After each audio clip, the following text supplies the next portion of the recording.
ভারত এখনো পর্যন্ত পরিষ্কার করেননি তার পর্যবেক্ষক কারা কারা হচ্ছেন, তো যেহেতু তারা আমাদের একদম নেইবারিং কান্ট্রি, তো এগুলো আসলে এই পুরো নির্বাচনের উপর কি ধরনের প্রভাব ফেলবে?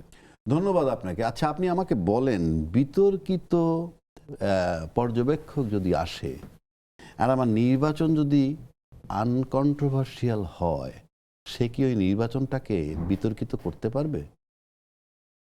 না, সেটা পারার কথা পারবে না। কাজেই কে নির্বাচনের পর্যবেক্ষণে আসলো কি না আসলো, that is secondary. But primary যেগুলো আমরা আলোচনা করলাম, যেই আলোচনাগুলো এতক্ষণ হইল, সেগুলোই তো কন্ট্রোভার্সিয়াল। তো এত কিছুর ভিতরে আপনি একটা আনকন্ট্রোভার্সিয়াল ইলেকশন পাবেন, এটা চিন্তা করা মানে আমার কাছে মনে হয় যে রাজকুমারী চন্দ্রমানের মতো স্বপ্ন দেখা ছাড়া আমার কাছে আর কিছু মনে হয় না। এর মানে এই না যে নির্বাচন হবে না। এই যে বিতর্কিত বললেন, সেই কারণে বললাম।